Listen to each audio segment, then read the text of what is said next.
we are witnessing, especially these last 10 years, a systematic, very sophisticated, very subtle spirituality of violence, a spirituality of war, a spirituality of empire that says things, I put it really stupidly from my own. Violence saves us. Might makes right. God's pretty nice, but, God can't protect us from airplanes flying into towers. So nuclear weapons really are our security. The good news is not reconciliation and love your enemies and we'll all become one, but manifest destiny, global domination, we're in charge. We have to denounce the lie of the false spirituality of violence and war, and we have to, you and I, for the rest of our lives, have to stand up publicly and say, now buckle your seatbelts, this is what got me in trouble. War is not the will of God. I just want to walk through this a little bit, if that would be okay with you. And then just ask a few questions. Blessed are the poor in spirit. It's just to reflect. This is how he begins his teachings on peace and nonviolence.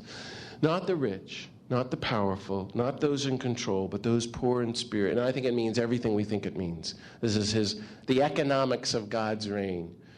I think it means material poverty and letting go of money, and we're all trying to do that more and more, becoming faithful to our vows individually and as a community and going downwardly mobile. And blessed are those who hunger and thirst for justice. With 4.3% of the world's population, the people of the United States. And minimally, the statistics are we have stolen 60% of the world's natural resources. Well, any kindergartner would tell you that's really unfair. That's injustice. How passionate are you for justice for the poor? But what does this mean when he says they shall be satisfied? That's something to really ponder. I find it to mean, for me, you will find meaning in your lives. In other words, friends, at this moment in history, this is the best thing we can do with our lives, is to work for justice and peace, and to keep going deeper into it and for our head on the road to justice and peace. Blessed are the peacemakers. What does that mean for you? How seriously are you about making peace? They shall be called, this is just the beginning of the text, the daughters and sons of the God of peace. And dare we claim this, a fundamental identity?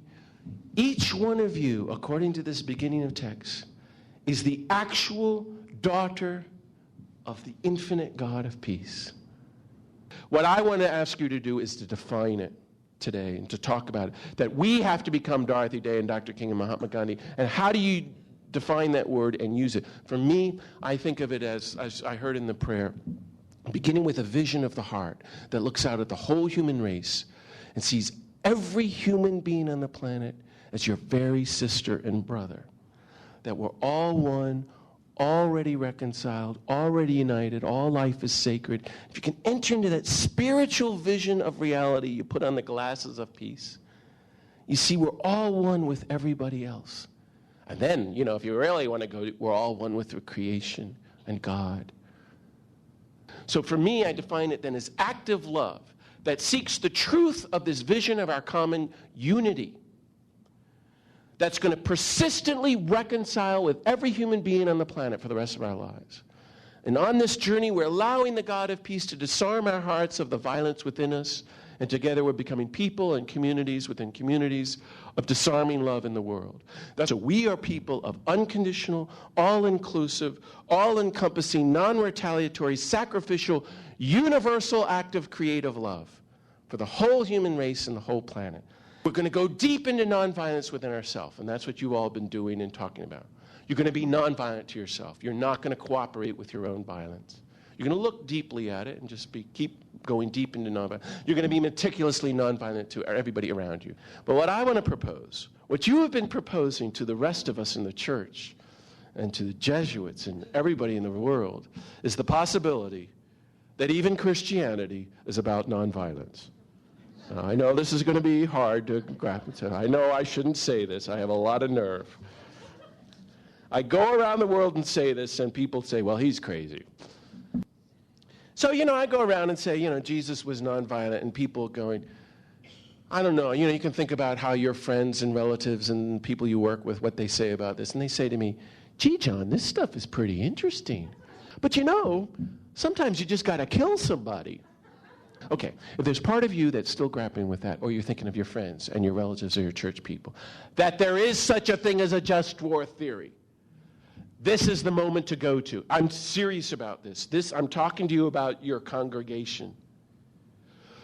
He's turned over the tables. What happens? He's immediately going to be arrested that week. And he's in the Garden of Gethsemane. Here come the Roman soldiers. What does Peter do? He takes out a sword. And what's he thinking? If there ever was a moment in all of human history for us as Christians when violence was divinely sanctioned, where there ever was a just war, whenever it was time to kill, that was it. Peter was right. Kill to protect our guy. And just at that moment, the commandment comes down, put down the sword. Friends, I invite you to hear those words as the last words of Jesus to the church. So I want to end with 5 points, 5 little points for your reflection. These first, and this is what I think you were reflecting on yesterday, we have to be contemplatives of peace and nonviolence. This is what you already are, but you have to go in deeper and deeper than you ever have been. This is exciting and good. Friends, you have to become mystics of peace. Okay, well, I didn't make this. I'm just reading from your book. It says here, recognizing gospel peace as both gift and task, we believe that prayer is fundamental to our life. Something like, the work of peacemaking in a world of total war begins with this work of prayer. But it's not a passivity, and it's very dangerous and political, and this is a whole new thing we're inventing. And we're going forward in it. Our intimacy with God unifies our prayer and our activity. Our action. This prayer leads to action. Action urges us to pray. It's so exciting. I'm just reading from your text here. I didn't make this up. Number 2, you have to be activists of nonviolence, full-time nonviolent resistors. Now, you are all of that, and I'm just encouraging, just laying out the program.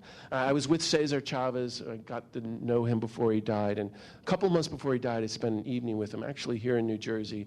And I said, if I'm ever in an audience, and they say, well, what should we do? I said to him, what should I say? And he went, just like this. Tell everybody across the country, public action, public action, public action. Everybody has to stand up and take some public action for justice and peace. That's exactly what I heard Aya Correa telling me. Third, you have to be students and teachers of active nonviolence. Nobody else is going to do this. You have to do it. I call you just to be who you already are.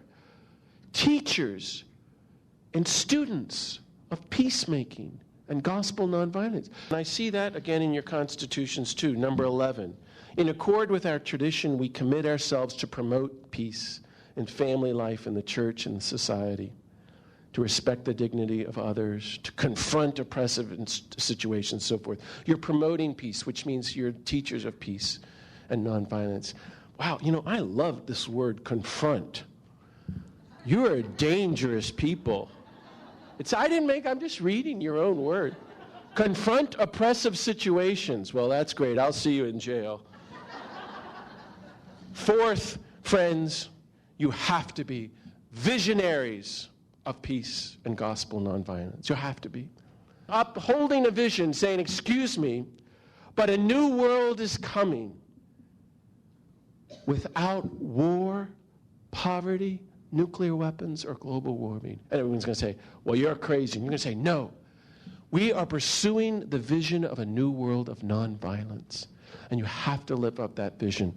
Fifth, you already are. Like Gandhi Ji and Dr. King and Dorothy Day and Ida Ford and Dorothy Stang and all these great heroes, prophets of peace and nonviolence. And you don't be afraid to claim your calling to be, if you don't like the idea of I'm a prophet, okay, a prophetic community of peace and nonviolence.